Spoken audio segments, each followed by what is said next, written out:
Pascal, instrument de Mina.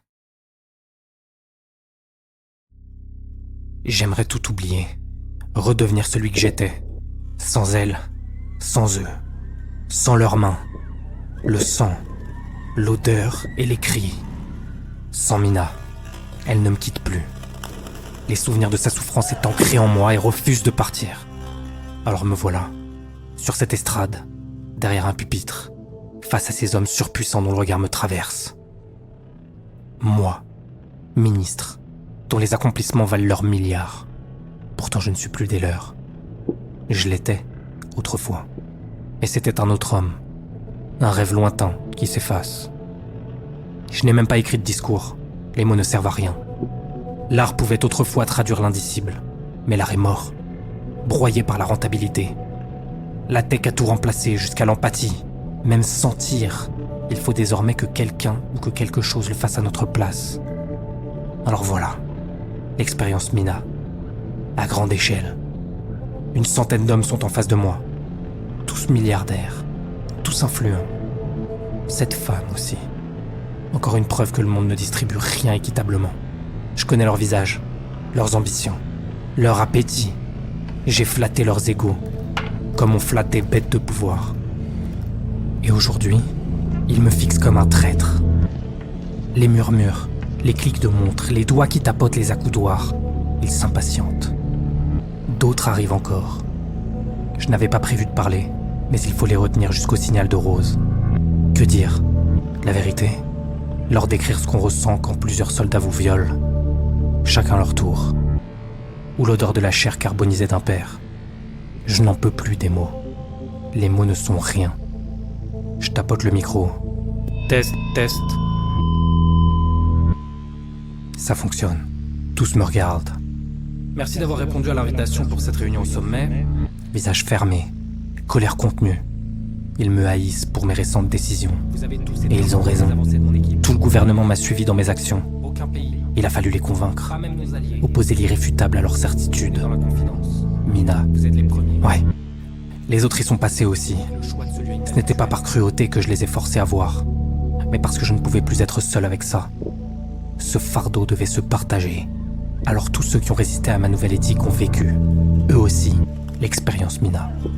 C'est une condamnation. Je l'ai vécue comme telle. Et pourtant j'espère que tout le monde la vivra un jour. Pour comprendre à quel point ces démons à elle me dévorent encore.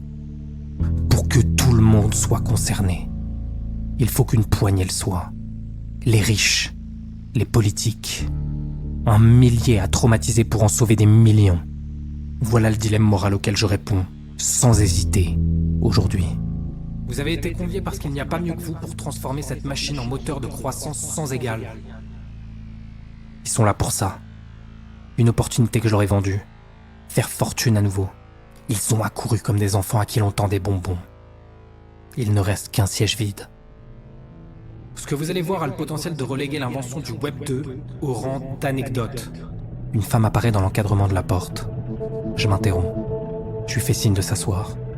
Elle me répond d'un geste, m'invitant à poursuivre.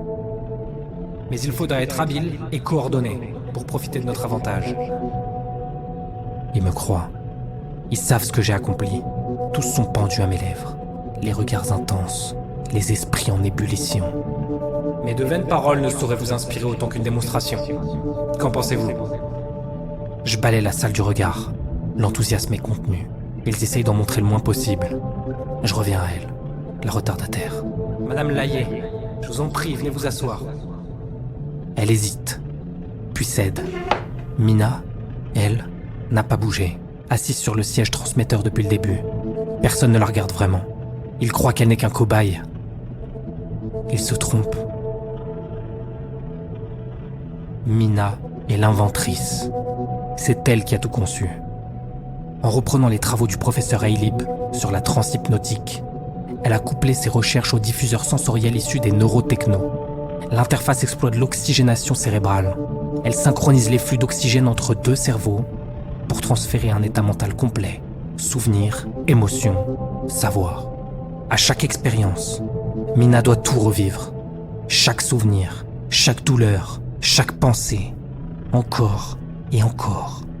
jusqu'à ce que l'esprit du récepteur soit totalement imprégné d'elle. C'est le prix du transfert total. Et moi, dans tout ça, comment pourrais-je ne pas accomplir ce qu'elle m'a demandé?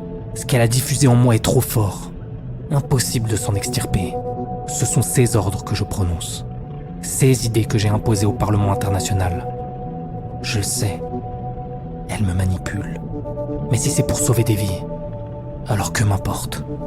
Je quitte la pièce d'un pas tranquille, pour ne pas éveiller de soupçons. Je laisse derrière moi ces silhouettes dorées, et je sais que bientôt, tous leurs milliards serviront la cause de Mina.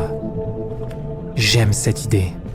Certains n'ont même pas remarqué cette femme, ou l'ignorent sciemment. D'ici peu, ils ne pourront plus jamais ignorer. Je rejoins les autres. Rose a déjà lancé le programme et me fait signe. Nous sommes une centaine, peut-être, collés aux vitres. Certains de mes collègues politiciens ont tenu à être là. D'autres sont des hommes de terrain. J'aperçois même l'équipe responsable de mon enlèvement. Cela n'a plus d'importance. Je leur en suis même reconnaissant. Notre présence est remarquée par les milliardaires, évidemment. Mais ils ne peuvent pas sortir. Et ils n'en ont même pas l'idée. Rien ne peut arriver aux personnes les plus puissantes de la planète. J'étais à leur place, il y a quelques mois. Je revois ces visages tordus derrière le verre, leur rictus de jouissance morbide. Et aujourd'hui, c'est moi qui regarde. Et je comprends, ce n'était pas la joie de me voir souffrir, mais l'espoir d'être compris, un peu plus, qui nourrissait cet enthousiasme. Impossible de percevoir le glissement. Peu à peu, Mina se diffuse dans l'air. Toutes et tous la respirent. Alors, s'élèvent quelques murmures épars, se muant en gémissements, puis en hurlements de damnés. Elle ne leur transmet pas seulement ses souvenirs, elle impose sa réalité, toute sa vie, ses peurs, ses plaies, la chaleur du sang sur sa peau, la main qui la tire par les cheveux, la honte d'être souillée. Ils voient, ils sentent, ils souffrent, et ce n'est que là qu'ils comprennent vraiment. Elle continue, jusqu'à ce que leur corps se torde, et que les milliards ne signifient plus rien. Elle s'empare d'eux, de leur pouvoir, de leur corps, et de leur tête. Je ferme les yeux, j'entends leurs cris.